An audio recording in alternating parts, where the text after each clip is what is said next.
Thought I was doing myself some good, a daily pill like I was told I should. Then the numbness crept into my feet, couldn't keep my balance on the street. Is it MS? My symptoms are the same. The doctor said you have B6 toxicity, and your vitamins are to blame. In Australia, products containing 10 milligrams or more of vitamin B6 are required to carry a nerve damage warning. This podcast is for awareness only and does not replace medical advice. Please consult your GP or healthcare professional for personalized care. Vitamin B6 is not checked in standard blood tests. Hi, and welcome to the podcast no one wants to be on, the B6 Toxicity and Me Diagnosis Stories podcast. I'm Melissa Page, and a remedial massage therapist, an accidental author and awareness advocate, and someone who never imagined a vitamin could do this much damage and turn my life upside down. And our guest today is John. How are you, John? I'm all right, thanks. Not too bad today. And where are you calling from? So I live in Switzerland. I've lived here for the past 15 years or so, and I'm originally from the UK. Yeah. Whereabouts in the UK? In the Midlands, near Birmingham. But I lived in London for quite a while, and now I'm here in the French-speaking part of Switzerland. Oh, it sounds beautiful. We were in Lucerne last year. So yeah, that's in the German-speaking part. Yeah. So, what were your first symptoms of B6 toxicity? Well, my story is a bit of I would say, a complex one, because about 10 years ago, I actually started feeling sort of tingling in my right leg, just in the sort of thigh area. And over the years, it sort of progressed down my leg into my calf, just on the right side. And so for a long time, I had these symptoms which were sort of attributed to perhaps a small herniated disc, something like that, typical sort of sciatic nerve type issues. But it was only in recent years when I felt this tingling feeling in both legs, and indeed a sort of burning feeling in both feet, that I would perhaps say that was the moment when symptoms associated with B6 intoxication were present. So you initially attributed it to nerve pain from the slip disc, and then you're thinking it could be something neurological. Yeah. I'm a tall guy. I get back problems from time to time, and this issue I was having, I had acupuncture, I had MRI scans, that kind of thing, because it was all on one side. My left leg was completely fine. And it was around sort of 2024, so a good sort of 7-8 years after experiencing these symptoms, when on both sides, I think that was the first time that the professionals, if you like, in my case it was my family doctor, thought, maybe this isn't just about a kind of structural back-related issue. Wow. And so when did you get tested for B6 and why? So you know what? I only got tested in July of last year. So we're talking about 10 months ago. And I'd actually had a blood test a year before that with a different doctor. Again, it was just like sort of desperation, because they really couldn't understand why I was suffering this kind of burning feet. But this particular doctor back in 2024 clearly didn't tick the box for a test of B6 levels. Everything came back normal. So I feel like there was a delay there of a whole year before July 2025, when finally my family doctor tested for B6. And what happened was, the way it's done is he sends it off to a local lab, and the lab sends you the results. And again, he'd like tested for about 20, 30 different things. So I got back by email, even before I discussed this with my doctor, the lab test results. And you sort of go down the list, and there was one thing sort of, shining bright that was the only thing that was out of the normal. And it was my B6 levels. And the level was 276, I think they call it nanomoles per liter, on a scale which they used in this lab anyway, of 51 to 183. So I was a good, 100 nanomoles above the range. Now we can discuss my history of supplement taking to explain why I think it might have been even much higher than that, actually. Absolutely. Tell me what you most recently took and then a past history of B6 supplementation. Okay, yeah, sure. Well, what I most recently took, and obviously when I saw these results, I stopped taking any supplements in July last year. What I most recently took was a multivitamin, which I reckon I took for about 18 months, 2 years. So sort of taking me back to around the beginning of 2024, I would say. And that was a multivitamin. And when I looked at the box, which I'd never done before, really, it said that I was taking 2 milligrams of B6 a day. So very, very small level, like I remember the figure was like 118% of the recommended daily amount. Now, prior to that, and I can't even remember why, but for about 2 years I was taking a supplement, which again I could hardly remember what I was taking when I look now, but I've rediscovered it in the local pharmacy, and it was a B6 vitamin, and it was 100 milligrams, so quite a significant amount. That was like 76 times of the daily recommended amount. And you might ask, why on earth was I taking that? Well, I can hardly remember. I mean, I was taking vitamin C supplements for a long time, just for general sort of immunity. And I kind of had faith in those because I didn't have a cold for about 5 years, which I thought, great, I need to continue taking these. And I would also take vitamin D in the wintertime, just because of sort of, getting a lack of sunlight or whatever. And I think I just threw into the mix vitamin B because I'd read that it was good for sort of, brain function and energy levels. And I just sort of, picked it up off the shelf in the pharmacy and started taking that, and did not think anything more about it. In Switzerland, though, aren't the regulations don't they follow the European standards where they don't have anything more than 12 milligrams on the shelf? Apparently not. I don't know anything about Swiss regulation. All I can tell you is my experience of going into a pharmacy in Switzerland. I say my local pharmacy, and other pharmacies that I've been to, I can't say it's the same everywhere. But you go into a pharmacy in Switzerland, and it's not like the UK or the US. You can't just pick up paracetamol off the shelf. They're not prescription, obviously, but they're all kept. All medication is kept behind the counter. So you have to ask the pharmacist to get it off the shelf for you. And I'm talking about things even like, heartburn medication, your sort of Remigels, Pepto-Bismol or whatever, or Gaviscon.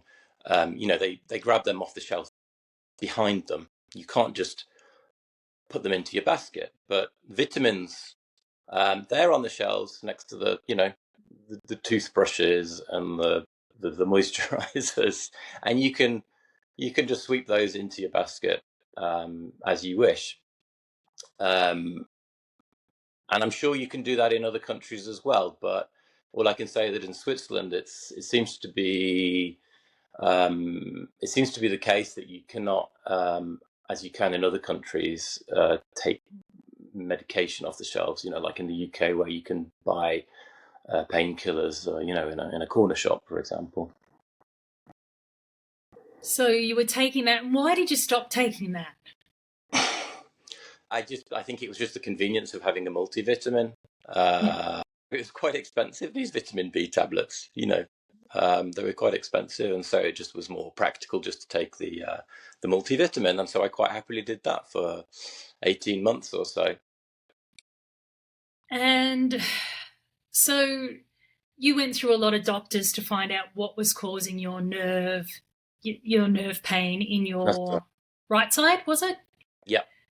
And until your doctor took the B6, no one had ever diagnosed you with anything. No, exactly. You know what, Melissa? I had years and years of MRI scans. I never experienced this while I was living in England, but these, cortisone injections, just like these steroid injections in the spine. I had electrical pulse treatment, all very expensive stuff. Years of seeing osteopaths, chiropractors.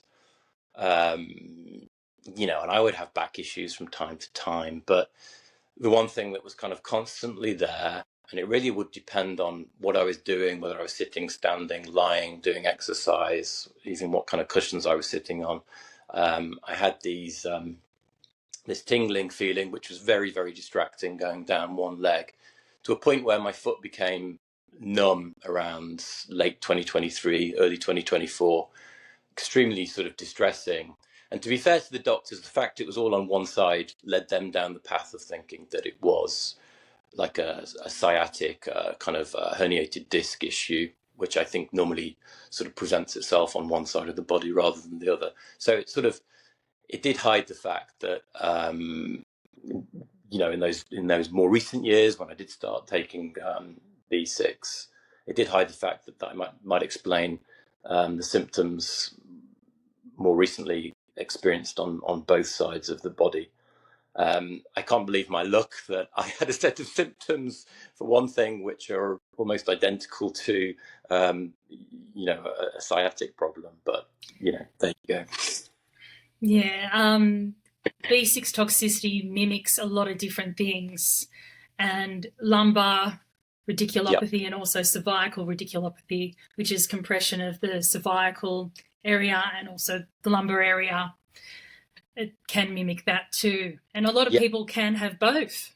Yeah. So you can have some compression in those discs, and the pain down there, it could be coming from either, but B6 toxicity tends to amplify everything.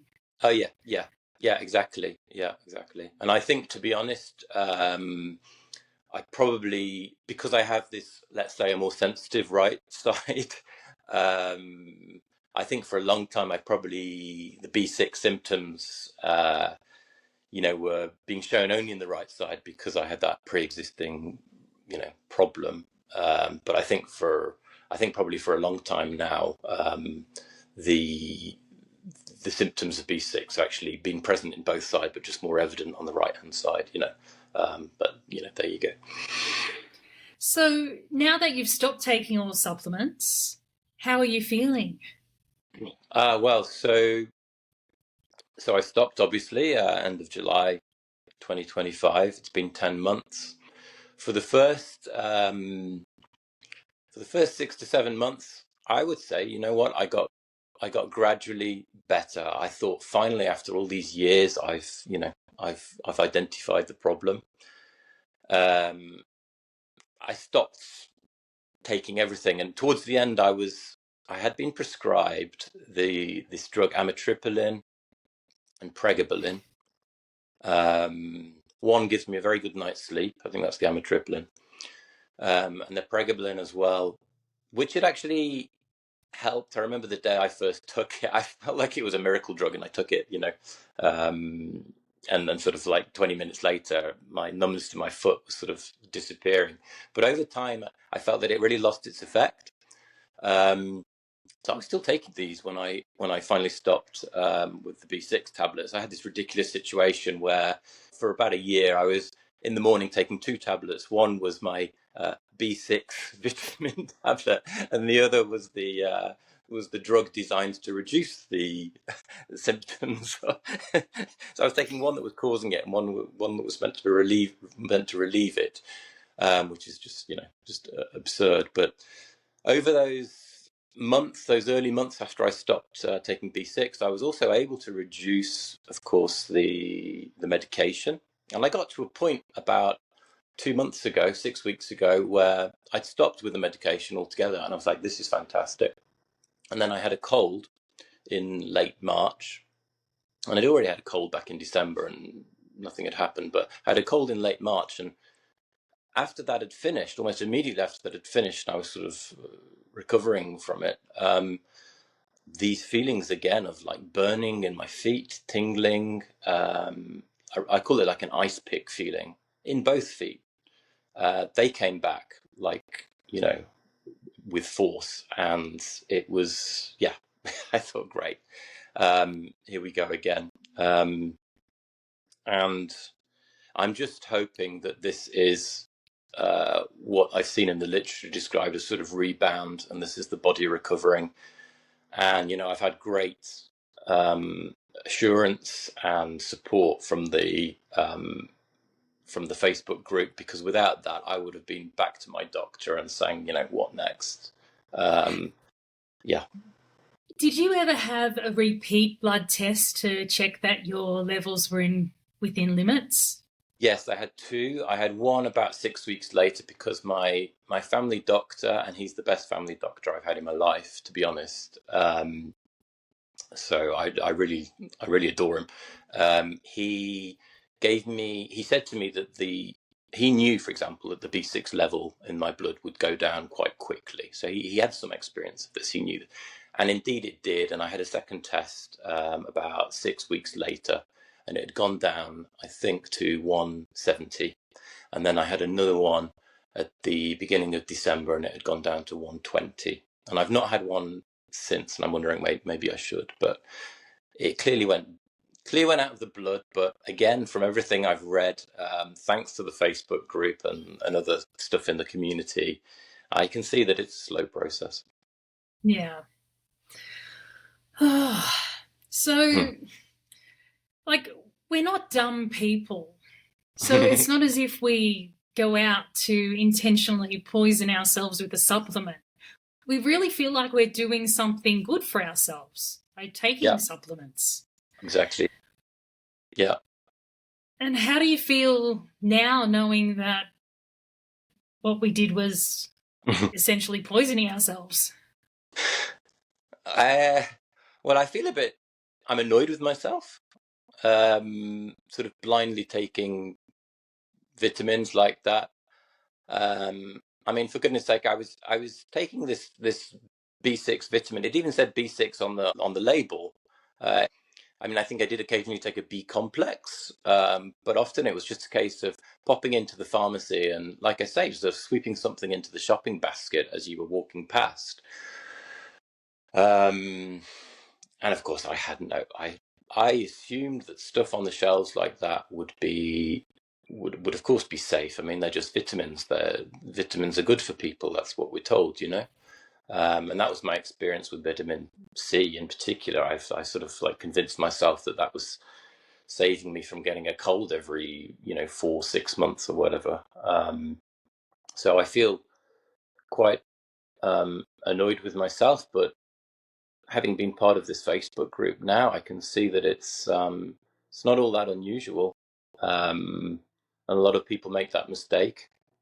And what I've been surprised to learn is that people who aren't even taking supplements are suffering, through energy drinks, or even some people claim through their diet, just having perhaps having too many foods which are rich in B6.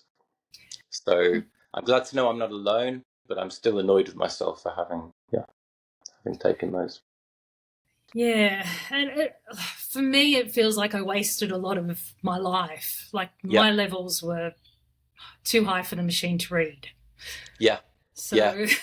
And I appreciate it. I'm here telling my story. I'm just telling my story, I think, as somebody who's I mean, it's not a competition, and I don't want to say that, you know, I can see there are people out there that have suffered considerably more than me, like considerably more. And I'm telling my story, I guess, to show that, you know, here in Europe, it's an issue as well. And yeah, also people who suffer the typical symptoms, I say, you know, the symptoms that I have, you know, when I received these lab results and I went online and the first thing I did was Google what are the symptoms of B6 intoxication, because that's what I saw on these lab test results. I nearly fell off my chair when the first thing that came up was, oh, numbness, tingling in the extremities. You know, I was like, oh my goodness, this is describing what I've been experiencing. And so I sort of present myself here not as an extreme case, but as perhaps what a lot of people might experience. Yeah, and that's important because in Australia, like we've had high doses usually in our supplements, and it's good to hear that people, well, not good, but you only need a small amount to become toxic. Right. It's right. not the big, huge amounts that were once thought in literature. It's small amounts as well. No. Exactly. And what I learned in my case was that, yeah, sure, I was taking this 100 milligrams a day. And I kind of, you know, it was kind of on and off as well. I mean, I can't say for sure that I took 100 milligrams a day for 2 years, you know. I just have a recollection of repeatedly picking up this bottle of B6 complex or whatever. But thereafter, for a good 18 months, I was just taking a multivitamin with 2 milligrams a day. So when I saw that I was toxic, I was like, for how long have I been toxic? You know, and to what extent has this small amount of B6 been maintained by a regular multivitamin, you know? Yeah. Oh. I still shake my head all the time when I hear these stories. Yeah. Oh gosh. So what would you say to anyone who's experiencing tingling and numbness? Well, I mean, sure, you're going to see a doctor, and if it's on one side of your body and it's in the legs, for sure they're going to attribute it to probably to some sort of herniated disc issue, something like that. Definitely, if you've got a all-round feeling of these symptoms, you know, you need to ask your doctor to get a B6 test done. Blood tests need to be done. Because I would say to doctors that they need to be more alert to this possibility. I wish I'd had a test of my B6 done much earlier than I did. It could have saved me a few years of hassle. I only hope that it hasn't caused any sort of long-term damage, and that, as people seem to say, at the end of the sort of 2 or 3 year period, you will come out of it. Again, it's different for everybody. And related to that, I would say to this person, you know, be patient, because if you are feeling this tingling and you do find out that you've got an intoxicating level of B6, obviously you stop any kind of supplements you've been taking, which might cause that. And thereafter, you have to be patient, and you have to understand that you might feel like you're getting better, but it will come back. There'll be flares.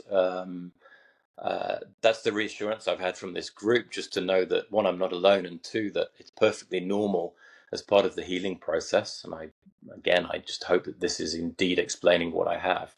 It's perfectly normal as part of the healing process that it will flare up from time to time. But hopefully over time, those flare-ups will become shorter and less frequent. So yeah, just be patient.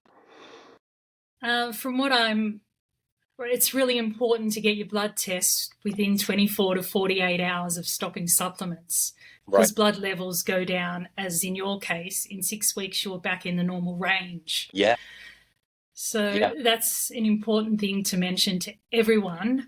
Yeah. And what would you like to change around supplement regulation and awareness? Yeah.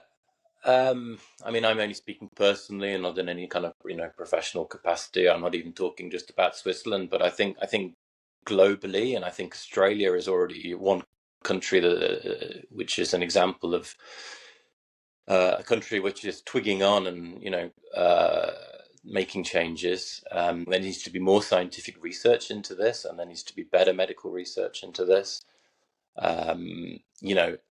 It's not a new problem. I think we've all seen studies going back even as far back as like the 1940s, I think, which identified B6 intoxication as capable of causing these issues. But in this world today, where we've got, energy drinks are, a huge industry, protein drinks and that, and this culture of taking vitamins that are easily available off the shelves. There needs to be more work done into understanding the effects of these.